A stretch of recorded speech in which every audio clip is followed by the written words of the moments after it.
नक्काशी दिखाएं तो देखिए ये डॉटेड छत है, उसके ऊपर कितनी शानदार तरीके से नक्काशी की गई है। इस महल की खासियत क्या थी कि इसमें फूल और पत्तियों की नक्काशियाँ ज़्यादा मिलेंगी आपको। इसी तरह की आपको नक्काशियाँ मेहराब के ऊपर भी मिलेंगी। बहुत ही खूबसूरत और आकर्षक ये महल हुआ करता था अपने समय में।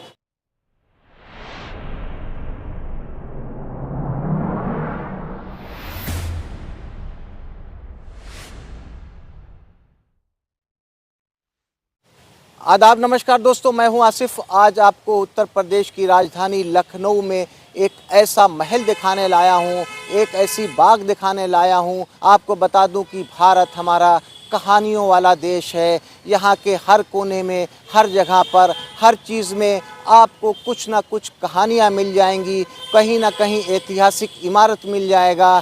अगर आप विदेश से भारत की यात्रा करते हैं, भारत दर्शन करते हैं, तो यहाँ पर आपको हैरत में डालने वाली तमाम चीज़ें मिल जाएंगी। अगर आप भारतीय हैं तो आपको भारतीय होने पे गर्व होना चाहिए, क्योंकि हमारी विरासतें, हमारी धरोहर हमारे लिए गर्व की चीज़ हैं। आज हम आपको एक ऐसी ही वीरांगना की कहानी बताने वाले हैं। आज हम आपको वो जो महल दिखाने वाले हैं, वो एक रानी का महल हुआ करता था, जिसने अपने बादशाह से कह के इस महल का निर्माण कराया था।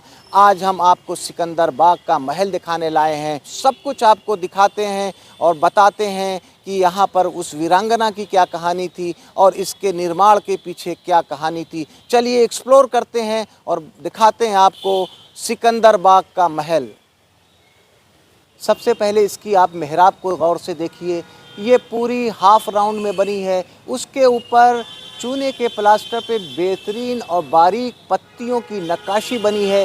ज़रा सा आप उसके ऊपर देखेंगे, जो उसके कंगूरे बने हैं, वहाँ पर भी बेल जैसी आकृति उकेरी गई है। अगर आप अपनी निगाहों को इसके द्वार के सबसे ऊपर ले जाएंगे तो देखेंगे कि आपको एक अलग तरह की चीज़ नज़र आएगी। ऊपर दो मोर बने हुए हैं। इस मोर का जो अर्थ है, एक प्रेम और सौहार्द का अर्थ होता है। उसके बगल में देखेंगे तो आपको आयताकार दो बुर्जियाँ नज़र आएंगी, और उसके पीछे भी अगर आप निगाह डालेंगे तो दो गोल आपको बुर्जियाँ नज़र आएंगी। ये महल का थोड़ा सा हिस्सा बचा हुआ है, बाकी हिस्सा ध्वस्त हो गया है। उसके पीछे की भी अपनी एक कहानी है, वो हम आपको आगे बताएंगे। लेकिन इसको हम आपके थोड़ा सा और पास लेके चलते हैं, इसको करीब से दिखाते हैं इस द्वार में और क्या क्या ख़ास है।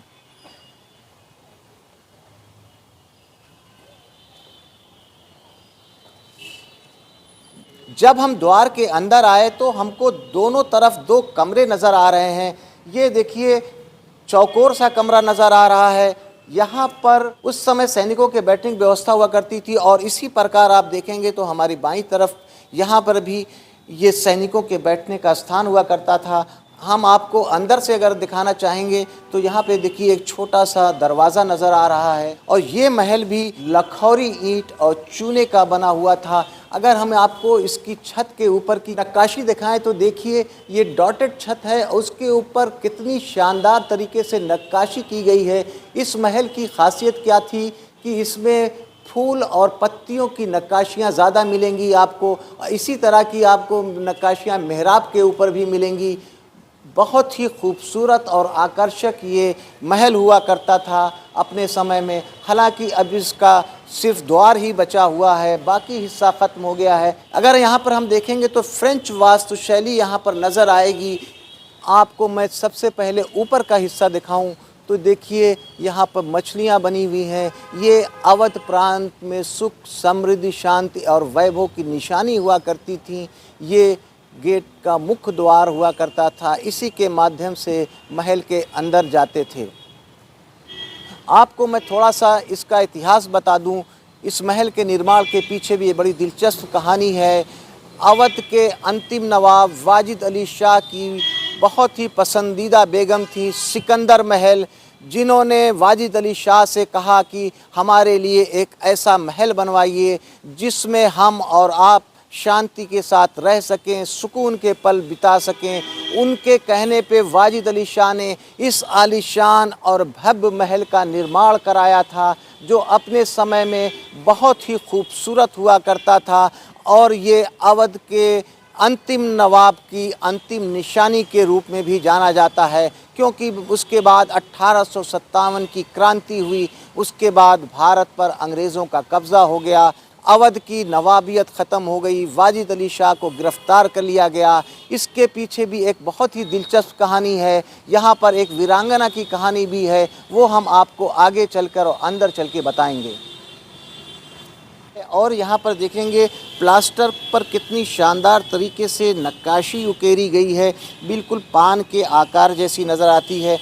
वहीं पर अगर हम इस पिलर को देखें तो बेल की आकृति उकेरी गई है, पत्थरों को तराश के। ये पिलर पत्थर का है। इधर आपको मैं दिखाना चाहूँगा, ये स्थान सैनिकों के बैठने के लिए हुआ करता था। अंदर आके हम आपको दिखाते हैं, जब यहाँ पर नवाबियत का दौर था तो यहाँ पर सैनिक सुरक्षा के लिए बैठा करते थे। ऊपर का हिस्सा दिखाऊं तो देखिए लकड़ी की ये छत है। उस समय लकड़ियों का बहुत ही इस्तेमाल किया जाता था।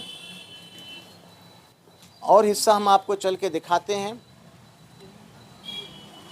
हम महल के दूसरे हिस्से में जाते हैं। यहाँ पर आपको एक चीज़ दिखाएं, लोहे का दरवाज़ा लगा है। ऐसा कहा जाता था कि उस समय बंदियों को भी रखा जाता था, लेकिन इसका कोई ऐतिहासिक अभी साक्ष्य नहीं है हमारे पास, इसलिए हम कुछ बता नहीं सकते। यहाँ पर अंग्रेज़ों ने ज़बरदस्त गोलाबारी की थी और महल का बाकी हिस्सा ध्वस्त हो गया है, लेकिन ये दीवार आज भी काफ़ी मजबूत है। हमारे सामने एक बुर्जी नज़र आ रही है। हम आपके निगाह को बुर्जी के ऊपर तक ले जाना चाहेंगे। देखिए कमल की आकृति है, उसके नीचे एक दरवाज़ा हमें नज़र आएगा और उसके ऊपर बहुत ही सलीके से पत्थर पे तराश के जो पत्तियाँ उकेरी गई हैं वो अपने आप में बहुत ही खूबसूरत और नायाब नज़र आएंगी।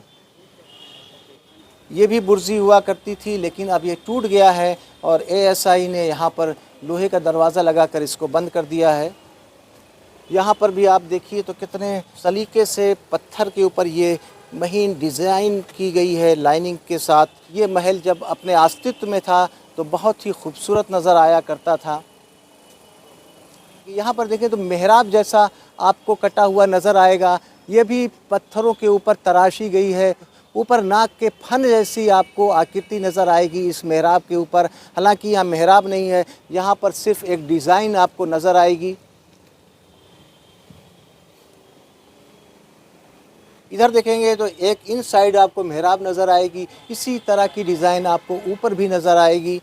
और हिस्सा हम चल के आपको दिखाते हैं।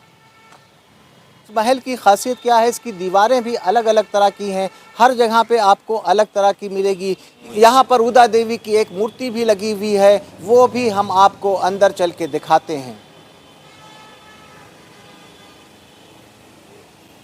वर्तमान समय में ये महल अब पार्क के रूप में विकसित कर दिया गया है। यहाँ पर तमाम लोग आते हैं अपने फुर्सत के पल बिताने। कभी यहाँ पर वाजिद अली शाह और उनकी बेगम अपने फुर्सत के पल बिताती थीं, लेकिन अब ये महल में स्थानीय लोग आते हैं, यहाँ पर पर्यटक आते हैं। यहाँ पर चारों तरफ आप देखेंगे फूलों से इसको सजाया गया है, बेंच लगी हुई है। अब ये महल एक पार्क के रूप में बना दिया गया है।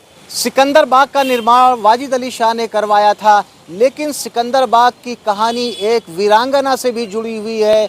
उनका नाम उदा देवी है। उदा देवी पासी समाज की हुआ करती थीं। इनके पति मक्का पासी थे, जो बेगम हज़रत महल की सेना में सैनिक हुआ करते थे, और उदा देवी महिला ब्रिगेड में एक सिपाही हुआ करती थीं।